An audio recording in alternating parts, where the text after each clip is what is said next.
এটি বাংলাদেশের সবচেয়ে বড় বিমানবন্দর হজরত শাহজালাল এয়ারপোর্ট। দেশের সবচেয়ে বড় বিমানবন্দর এবং ভোগান্তিরও সবচেয়ে বড় ঠিকানা। How's it going? বাংলাদেশ এভিয়েশনে এখন দুইটি বড় সমস্যা। একটি হলো শাহজালাল এয়ারপোর্টে ভোগান্তি, আরেকটি হলো উচ্চ টিকিট মূল্য। মঞ্জুরুল ইসলাম বাংলাদেশের সিনিয়র একজন সাংবাদিক। তিনি বলছিলেন যে এয়ারপোর্টের সক্ষমতা না বাড়ালে সহসায় এই সমস্যার সমাধান করা সম্ভব না। কিন্তু সক্ষমতা বলতে কি বোঝাচ্ছেন? হজরত শাহজালাল বিমানবন্দরে দিনে ১৬ ঘন্টায় যে পরিমাণ যাত্রী ধারণ ক্ষমতা তার সিংহভাগ দখলে রেখেছে সৌদি আরব ও মধ্যপ্রাচ্যের যাত্রীরা। বাংলাদেশ থেকে সৌদিগামী ফ্লাইটগুলো শতভাগই ঢাকা থেকে পরিচালিত হয়।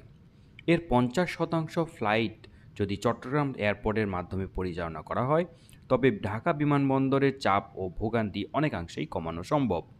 সেক্ষেত্রে কয়েকটি জিনিস খুব গুরুত্বপূর্ণ, যেমন করোনা বা কোভিড টেস্টের সুব্যবস্থা চট্টগ্রাম এয়ারপোর্টে এবং আগত যাত্রীদের স্বাস্থ্য পরীক্ষার সুব্যবস্থা, এবং এটি করা খুব দুঃসাধ্য কোনো ব্যাপার না। ভবিষ্যতের জন্য চট্টগ্রাম এয়ারপোর্টের কার্গো ব্যবস্থাটাকে বা কার্গো স্ক্রিনিংয়ের ব্যবস্থাটাকে নিরাপত্তার স্বার্থে অত্যন্ত উন্নত করা প্রয়োজন।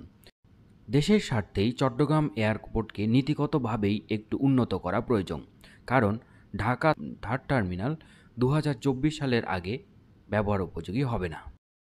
বিষয়টিকে ব্যাখ্যা করার জন্য ঢাকার নগর পরিবহনের উদাহরণ টেনে নিয়ে আসা যাক। ঢাকার নগর পরিবহনের বাসগুলো অত্যন্ত পুরাতন হলেও এটি কিন্তু একটি সুন্দর ব্যবস্থাপনার মাধ্যমে জনগণের সরাসরি উপকারে লেগেছে।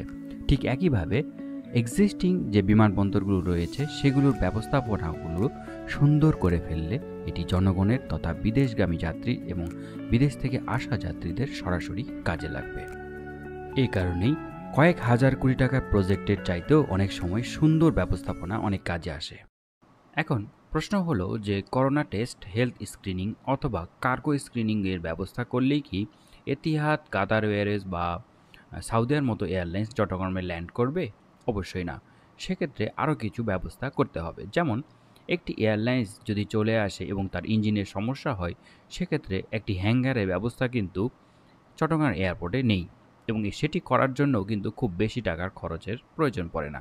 খুব অল্প খরচের মাধ্যমেই চট্টগ্রাম বিমানবন্দরে একটি হ্যাঙ্গারের ব্যবস্থা করা যায়। ছোট আর দুইটি কাজের কথা বলি, যেমন যারা সবজি রপ্তানি করে তাদের জন্য একটি স্ক্রিনিং ও শেডের ব্যবস্থা, সাথে যারা পোশাক রপ্তানি করে তাদের জন্য একটি আলাদা কার্গো হোল্ড বা শেডের ব্যবস্থা করা। এই দুটি কিন্তু অত্যন্ত অল্প খরচেই করা সম্ভব। এসব করা গেলে অনেক বড় কার্গো এয়ারলাইন সংস্থা চট্টগ্রাম এয়ারপোর্টে ল্যান্ড করবে। চট্টগ্রাম এয়ারপোর্টের এই সামান্য কিছু ব্যবস্থাপনা উন্নত করার মাধ্যমে চট্টগ্রাম এয়ারপোর্টের যেমন যথাযথ ব্যবহার করা সম্ভব, ঠিক তেমনি ঢাকা এয়ারপোর্টের ব্যস্ততা কমানো সম্ভব। সর্বশেষে এটাও বলে রাখা ভালো যে র্যাপিড পিসিআর টেস্টের মাধ্যমে দুইটা বিমানবন্দরেই এই করোনা টেস্ট কেন্দ্রিক ভোগান্তি কমানো সম্ভব।